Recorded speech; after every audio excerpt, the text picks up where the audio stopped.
Coucou tout le monde, aujourd'hui je vous retrouve avec une nouvelle vidéo et je vais vous parler des lectures que j'ai faites au mois de février concernant les mangas. Alors ce mois-ci j'ai pas vraiment lu beaucoup de mangas puisque j'en ai lu que 3. Je me suis surtout concentrée sur les romans à vrai dire. Malgré tout donc j'ai acheté pas mal de mangas mais bon d'habitude j'arrive à peu près à tous les lire. Sauf que là j'en ai lu que 3 mais bon c'est pas grave. Donc ça va concerner des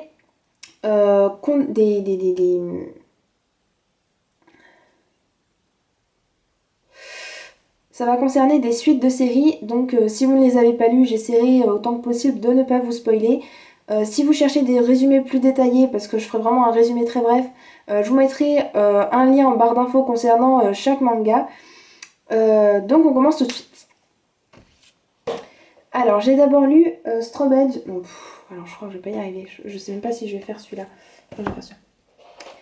J'ai tout d'abord lu le tome 5 de mon histoire de Haruko et Kazune Kawahara aux éditions Kana. Donc je vous ai déjà fait une chronique sur mon blog, donc je vous mettrai aussi le lien en barre d'infos si ça vous intéresse. Donc là, c'est un livre qui m'a pas vraiment beaucoup plus plu que les autres. C'était toujours dans la même continuité de l'histoire. On suit toujours l'évolution de la relation entre Takeo et Yamato. Donc comme d'habitude, donc tout se passe vraiment très bien. Là, il y avait eu un petit événement qui pouvait peut-être faire changer le cours de l'histoire puisque Takeo avait aidé Maria, une jeune fille, lors du festival pour l'apprendre à courir et essayer de l'entraîner pour la course de relais. Et cette jeune fille est tombée amoureuse de lui. Et juste dans le tome 4, donc elle l'avait appelé maître parce que elle voulait lui montrer son affection, mais en tant que personne et pas en tant qu'amoureuse. Sauf que Suna, donc le copain.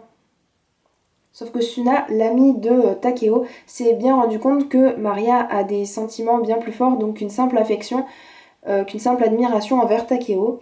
Et donc il la pousse à aller se déclarer à Takeo.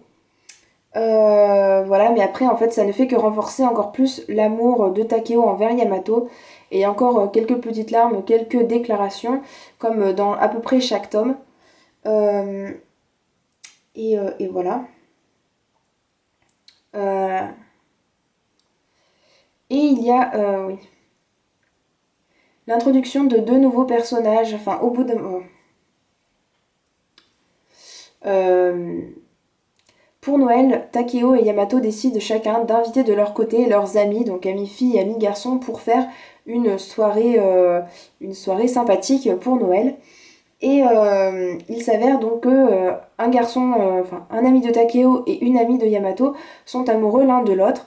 Et il va se passer donc une petite histoire entre deux et ça va encore plus pousser Yamato et Takeo à se poser des questions quant à leur relation et au stade dans lequel ils devraient être, puisque ils vont se demander si c'est normal qu'ils n'aient pas eu leur premier bisou, parce que chacun a de son côté un avis sur la question, et Yamato voudrait un peu plus se rapprocher de Takeo.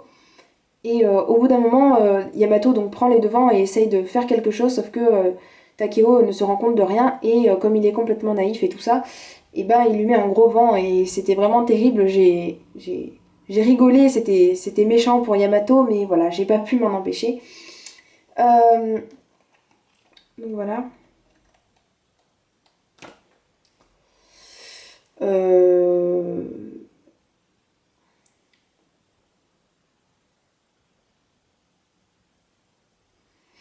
C'est 7 que j'ai mis.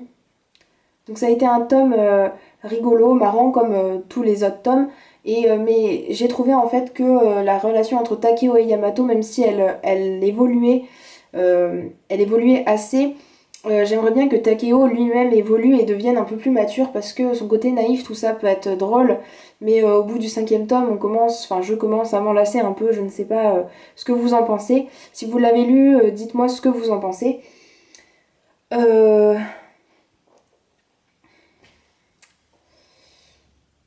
Donc je lui ai mis la note de 7,5 sur 10. Je sais pas si c'est 7,5 ou 7, non c'est pas grave. J'ai ensuite lu Blue Spring Ride, le tome 8 de Io Sakisaka aux éditions Kana. Donc c'est une série que j'adore particulièrement. J'adore la plume de Io Sakisaka, son histoire, les personnages, les dessins, tout est vraiment très bien fait. J'ai déjà lu aussi Strawberry, qui est une série que j'ai tout autant adorée. Euh, euh, Donc dans cette série-ci, on suit Futaba, une jeune fille qui... voilà. Donc on suit Futaba, une jeune fille qui fait tout son possible pour oublier Ko, qui est un jeune garçon qui est aussi dans sa classe. Comment dire? Donc dans cette série, on suit une jeune fille qui s'appelle Futaba, qui rentre au lycée et qui décide de changer, de devenir un peu plus masculine, enfin on va dire plutôt un peu moins féminine, puisque au collège elle a assez souffert du manque d'amis, parce que tout le monde la reniait, les filles la jalousaient parce qu'elle plaisait aux garçons.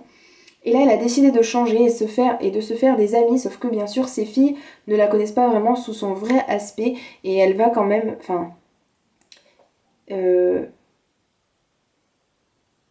elle ne va pas se sentir bien jusqu'à ce qu'elle rencontre donc Ko dans sa classe, et elle va se rendre compte que elle a l'impression de l'avoir déjà vu quelque part et de le connaître en un certain sens. Et bien sûr il y a une sorte de mystère au début autour de ce personnage, mais qui est vite éclairci, on va dire. Mais c'est pas pour ça que la série mais ce n'est pas un point négatif de cette série. C'est juste qu'on va plus se centrer après sur l'histoire d'amour entre Ko et Futaba. Donc Futaba a vraiment de forts sentiments pour Ko, sauf que celui-ci ne lui rend pas ses sentiments. Et dans le tome 7, elle a décidé de se déclarer franchement, ouvertement à Ko, et de lui montrer ses sentiments pour enfin qu'elle puisse passer à autre chose. Soit il va la choisir, soit il va lui répondre que lui aussi il partage ses sentiments, ou soit au contraire il va la rejeter, et là elle pourra tourner la page. Et donc elle va essayer donc de tourner la page, parce que ça fait déjà bien longtemps qu'elle a des sentiments pour lui, et elle sent bien que ça n'aboutira à rien.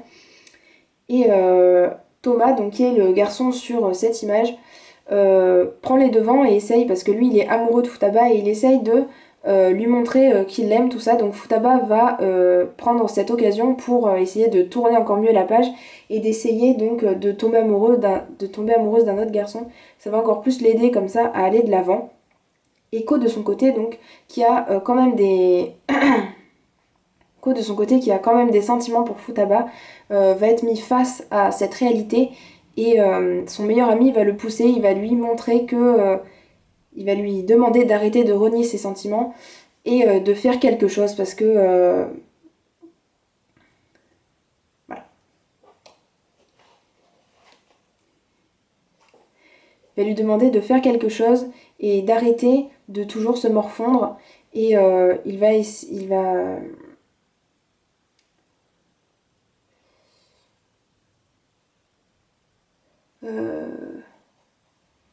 il va lui dire de ne pas laisser passer cette chance qu'il a. Voilà.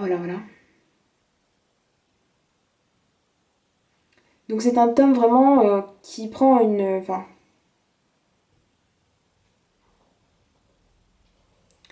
C'est un tome qui donne un nouveau tournant à l'histoire, vraiment. On voit que chacun va essayer de partir de son côté et de faire quelque chose. Et vraiment, ça a été une très bonne lecture. Donc je lui ai mis 9 sur 10.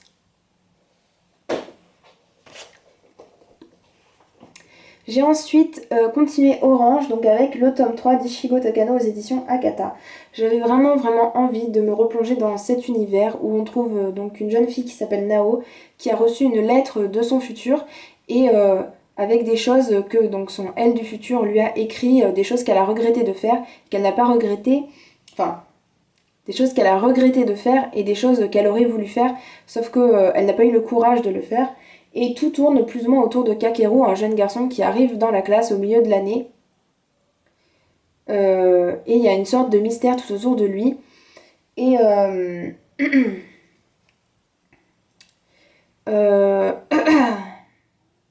donc dans le tome 2, Nao avait appris donc que Suwa avait aussi reçu une lettre. Donc Suwa est un ami de Nao, et il a aussi reçu une lettre. Et ils essayent de se mettre ensemble et de mettre ils essayent de lier leurs forces pour aider Kakeru, et lui donner le sourire, parce que tous les deux savent ce qui va se passer dans le futur, et donc ils ne veulent pas que ça se produise, et donc tous les deux ils vont essayer de faire de leur mieux pour que Kakeru se sente bien et qu'il n'ait pas envie de faire l'énorme bêtise que l'autre Kakeru du futur avait fait.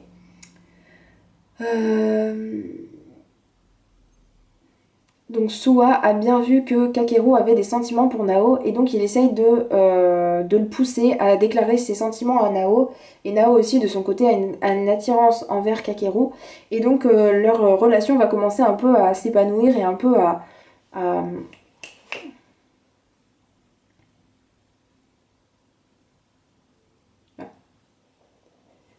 Et leur relation va vraiment commencer dans ce tome 3. Il y a beaucoup de larmes, beaucoup de tristesse, vraiment beaucoup d'émotions dans ce tome. Et j'aime beaucoup donc le style de l'auteur qui fait vraiment passer toutes les émotions que les personnages ressentent. Euh... euh...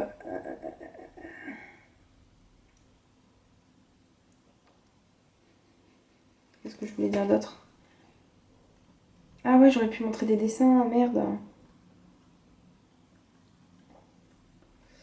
Ah merde. Et donc aussi dans ce tome 3, on trouve donc l'amour entre Nao et Kakeru qui commence à se concrétiser. Et aussi on a une très forte amitié qui lie tous les amis de Kakeru entre eux et tous mettent leurs forces en commun pour aider Kakeru et pour montrer qu'ils sont là pour lui et pour qu'il évite de faire la grosse bêtise qu'il avait fait. Enfin, que son lui du futur a fait.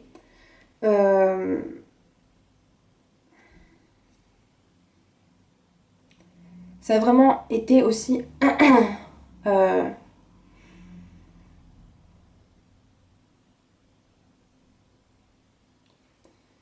Donc j'ai vraiment adoré aussi ce tome 3, comme j'ai adoré le tome 1 et le tome 2.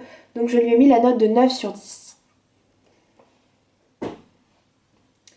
Voilà, c'est tout pour mes lectures du mois de février concernant les mangas. Si vous n'avez pas vu ma vidéo concernant les romans, je vous la mettrai en barre d'infos si ça vous intéresse. Aussi, donc il y a, comme je le disais, tous les résumés si ça vous intéresse. S'il y a Si vous avez lu ces séries, ben, n'hésitez pas à me dire en commentaire ce que vous en avez pensé. Et je vous retrouve dans une prochaine vidéo. Ciao ciao!